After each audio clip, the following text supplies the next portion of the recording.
garage full of Astras. I noticed there's a beautiful Group B Mazda in the corner and an Opel Ascona. How long have you been here?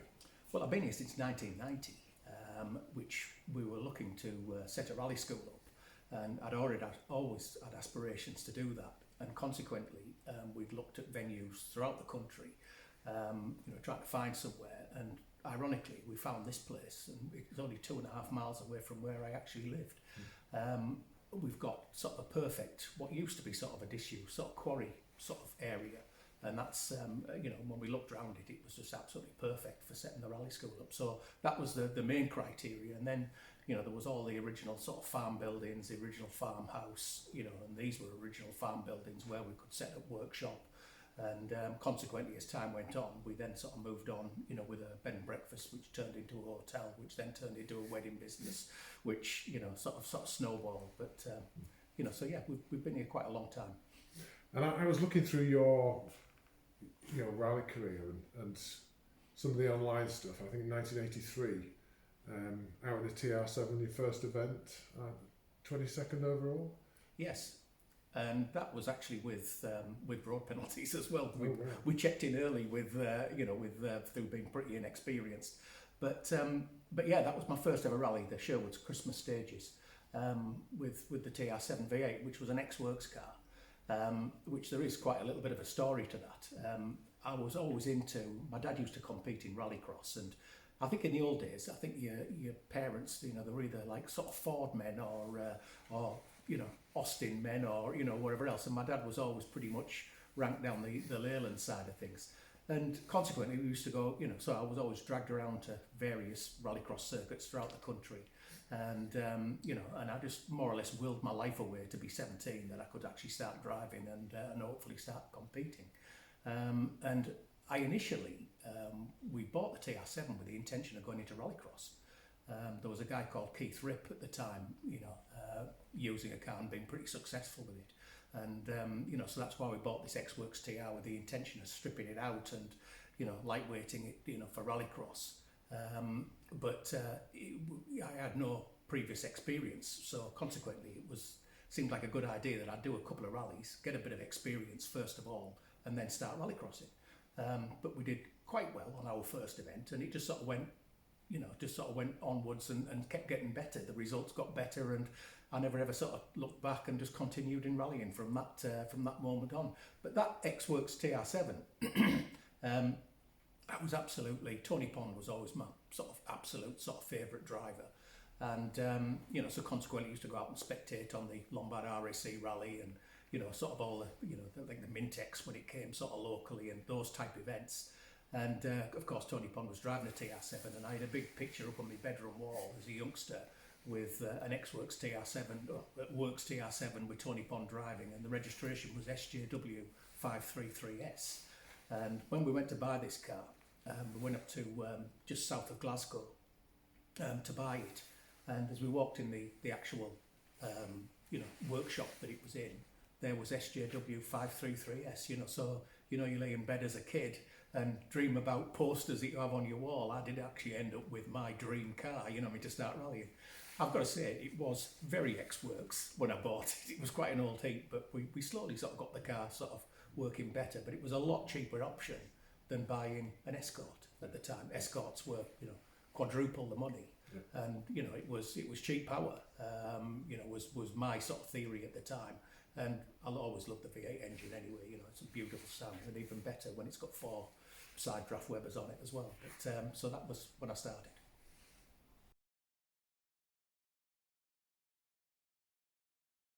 So you did fairly well on your first event, 22nd overall, but the following year, Chevrolet Stages, 2nd overall.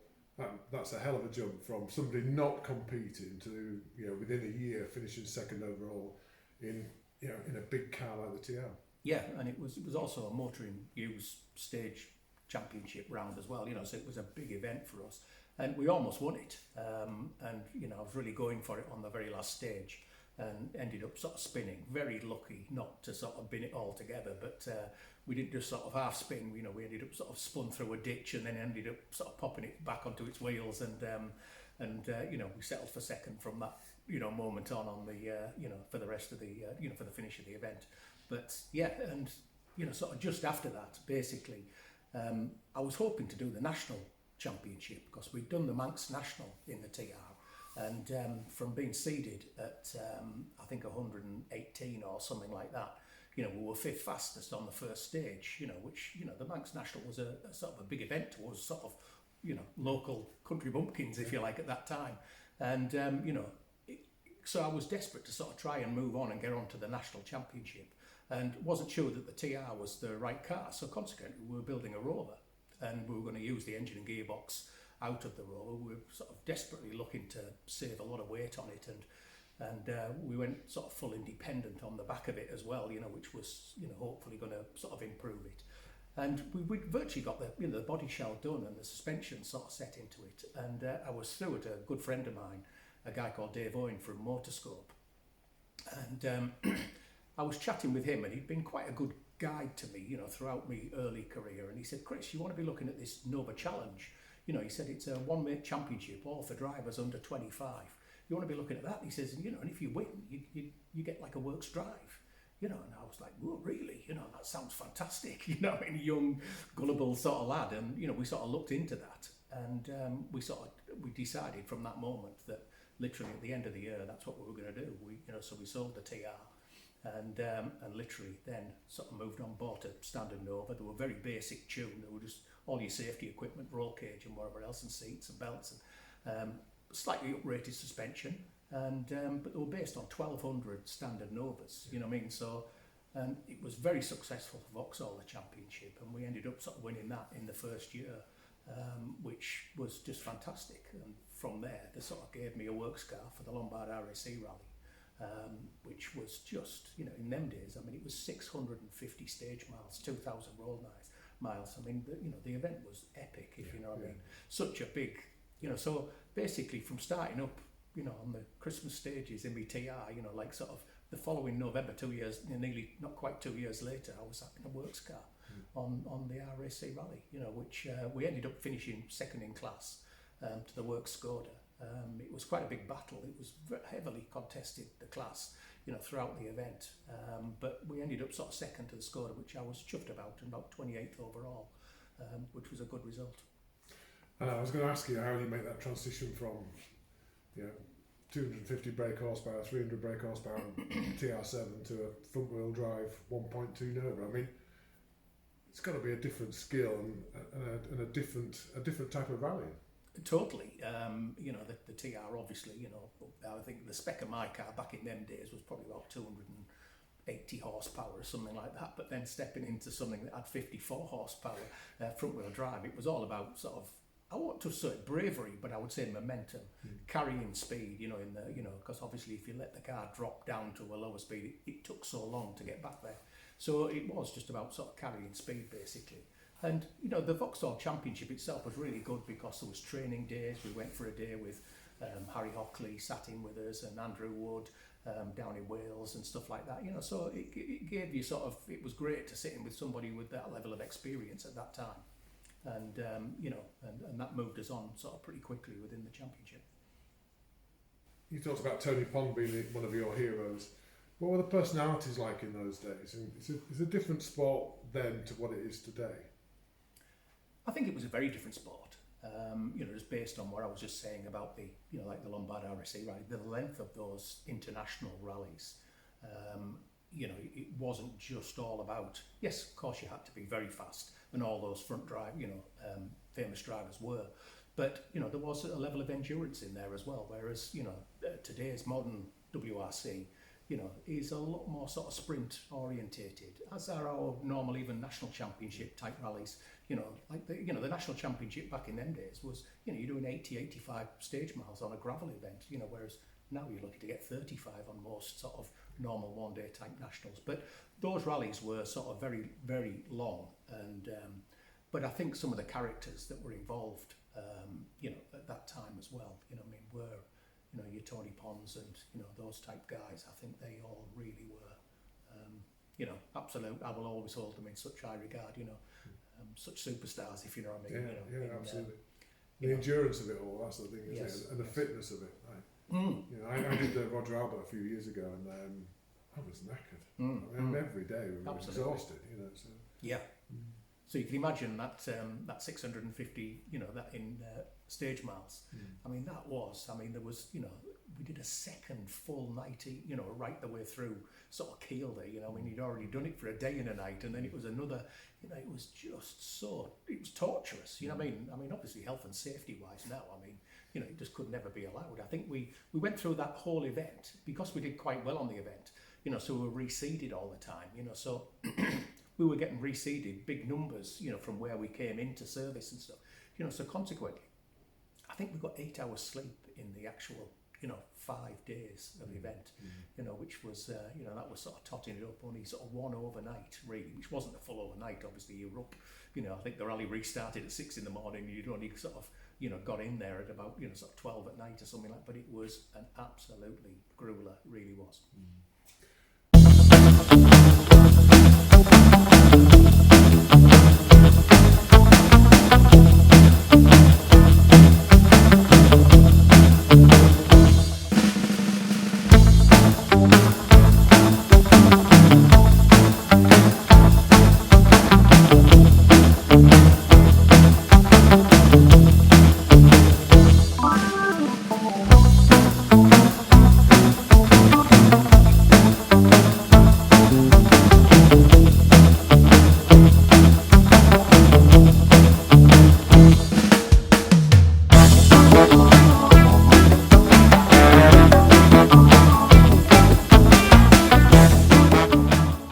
I can see and I can hear that amazing experience with Nova and getting the works drive. But you moved on to Peugeot. How did that come about?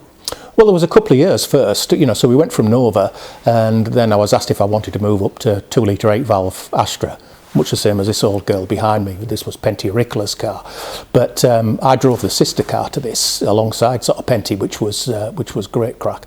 But so at the end of '88, you know, I was sort of given the option, you know, to go to Peugeot, and went down for a meeting with Des Odell, who was one of the biggest characters. You know, he was proper old school, you know, sort of team manager, you know, with, you know, all his experience from working at Lombard with the Aston Martin Zagato bodied cars and things. You know, he had huge, and, you know, I could just sit and listen to him forever, you know, talking about such things, because I'm quite nostalgic about, you know, the sport in general. But yeah, so in '89 I went to Peugeot, you know, for the British Championship, which was, you know, a proper old established sort of factory team, you know, with the factory team still based within the, you know, the Coventry factory as well, which the old sort of, I don't know, pre-war sort of buildings, and you know, it was just, yeah, it was fantastic, really was great fun. And what about the car? What was that like to drive? The Peugeot, performance-wise, engine was excellent. Chassis-wise, it was excellent. But I won't say it's Achilles' heel, but the difficulty of driving it was the double torsion bar rear suspension was tricky when you know, on very, very bumpy type tarmac or gravel, to be honest. That was the Achilles' heel with it. But the car itself was excellent. Very, very good, you know, power to weight ratio. I mean, it only, you know, you could actually get them down to somewhere in the region of sort of low 700 kilogram weight wise, you know, and they were about 160 horsepower, and you know, so they were a really good little package to drive, as a lot of people proved, you know, with them. But we had a really good season in '89. We ended up sort of winning the, you know, the A5 in the British Championship, which was good. Then we did our, you know, the Lombard RSC rally with the car at the end of the year, which resulted in a unfortunate roll up in the, you know, Killer Kielder, just on ice after a crest, you know, down into a, you know, sort of a K right, and we ended up in the ditch on our roof on the other side of that and out of the rally.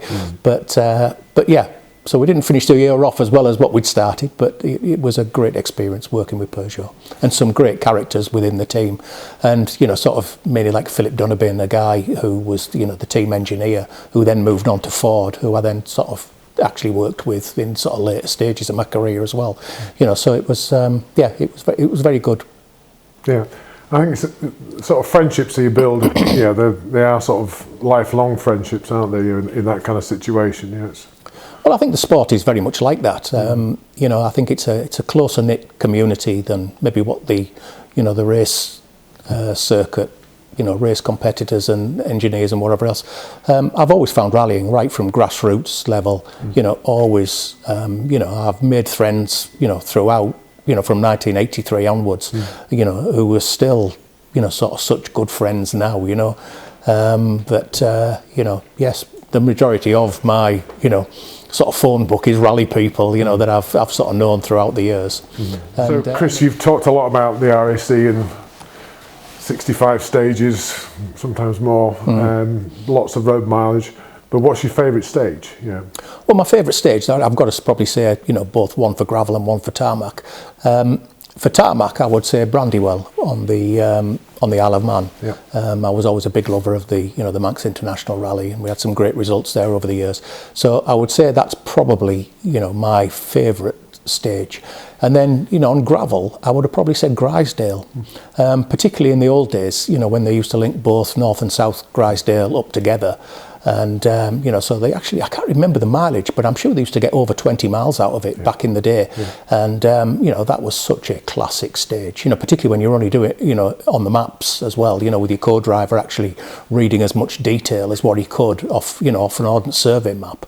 Whereas obviously now everything would be pace note, and you'd have a lot better knowledge, but it was such a flowing, beautiful, sort of into, you were always crest and, into sort of just lovely long curves, sort of drifting the car was just always a great experience, really good fun to drive. The next big leap then? Well, it was back to Vauxhall for a period of time, for 1990, which then I had a chance to drive the last, variant of the Astra, which was a 16-valve engine car with the X-Track 6-speed gearbox, which was an absolute, it was the pinnacle of front-wheel drive at the time. The car was fantastic, and we drove that in 1990. Unfortunately, didn't finish the Lombard RAC rally in it that year due to an engine issue. But that was for sort of early 90s. We drove that car, for a little bit. But we also had a chance to drive then, an Escort Cosworth and Sapphire Cosworth, which was that was just another level again, particularly with the big restrictor days, where the cars were less restricted, so they had more power, obviously, more turbo-like type issues to drive. But my God, they were really fast and good fun to drive. And you made that transition from the TRs to the Novas. Was the Escort just as shocking, sort of, the new driving skills and a different way of... Not really, because I would always sort of say that, if you can drive a front-wheel drive car pretty quickly, you drop into a four-wheel drive car quite easily. The transition's easier going that way, front-wheel drive to four-wheel drive, than it was from rear-wheel drive to four-wheel drive. So I think with a good basis of a front-wheel drive technique, it's quite easy to sort of move on. Yes, the power and traction, is another level, but I think you soon sort of get used to that after a little bit of practice. But my word, those cars really were fun to drive. Yeah. And what about the Mazda RX-7 then? Well, that was later, really, that was in my preparation, when I've sorely been out of the sport for quite a while. But I was involved with a chap called Peter Smith from Swift Caravans. We sort of looked after, quite a few of his historic cars over a period of years. And Peter would always like me to sort of have a drive, sort of those cars. And one of the ones I restored for him was an X-Works Mazda RX-7.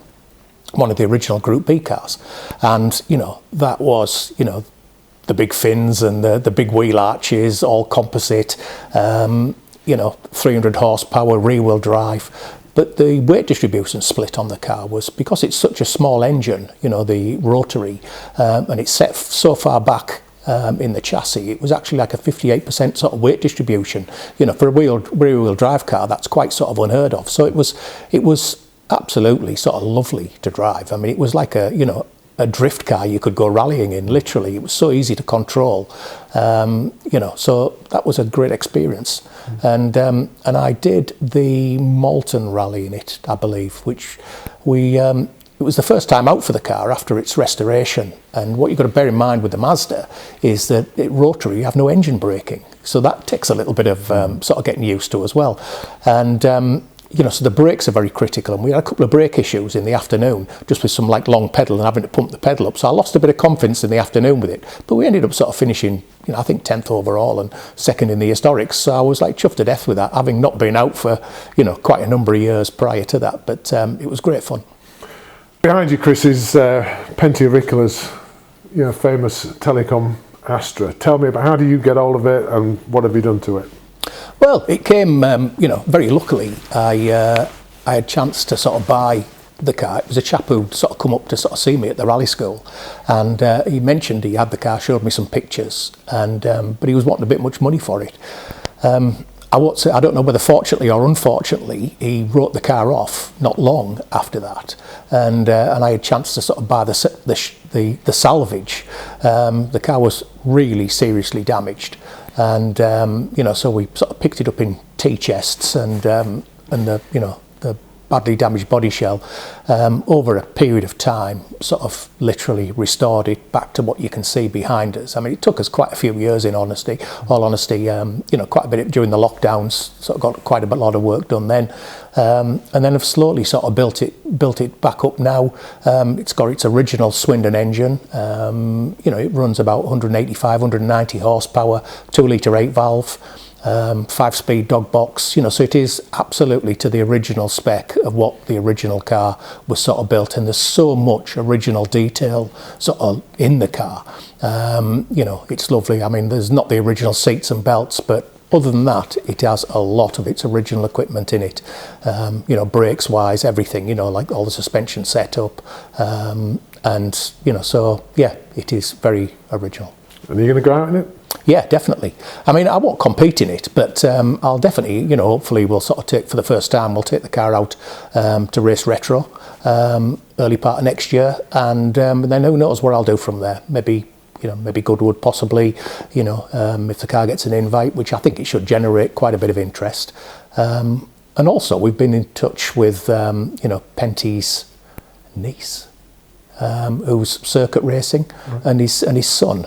So we've been talking to them about it. So at some point, Flame Auricola, she's been driving single-seater stuff to pretty high standard, and so we might have her in the car at some point in time, which would be lovely. Yeah, it'd be great to get them back together, family.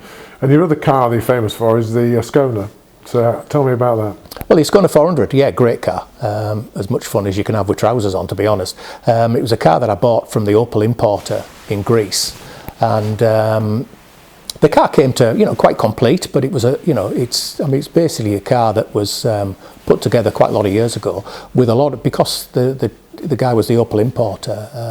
He must have had sort of access to a lot of the original sort of works parts, so consequently it's original sort of works axle and box and suspension and brakes and that type of thing. So we bought the car probably about 8-10 years ago, something like that now, and did a fair bit of work to it when we initially got it, and then I've used it on Goodwood and various other sort of events. We had Stig Blomqvist drive the car on the track rod, which wasn't the most successful of events, but it was great to sort of work with Stig, sort of on that. And currently the car's been stood up now for about a year, but same thing. Hopefully we'll get it used next year a little bit. That's the plan. Be good to say, Chris. I'd like to see you out on the Riponian and doing other events. You haven't retired yet, have you? Have you got some ambitions? Tell me about ideas you might have to compete again in the future. Well, definitely. Never say never. I would love to be out on a few events, but the cost of modern day rallying is expensive, and the bigger and the faster the car it is, the more expensive that is. So consequently, with the Ascona, for instance, on even an event like the Riponian, you'd probably need 8 tyres in the day, and the price of tyres, we know what that costs, as well as entry fees and whatever else. And I have other commitments now, older daughters, and that type of thing. So yeah, my priorities have changed from younger days, but I still would like to sort of get out on an odd event, and any of the sort of Yorkshire type events, the Riponian, track rod, anything like that. I think over the next couple of years, I think I'd definitely like to do sort of 1 or 2 of those occasionally. And I've even thought about Roger Albert, not this year obviously, but I've acquired a few Nova parts and a really good Nova body shell, which I'd been speaking to a few people about, you know. So I think the option is there to sort of build an original container ships replica Nova, and maybe sort of look at that. I think that, which would be a lot cheaper car to run, obviously, a lot less power, a lot less tyres needed, but still a good fun car to drive. And in the right hands, if I still have a little bit left of what I had in the earlier days, I'm sure we could do quite well with it.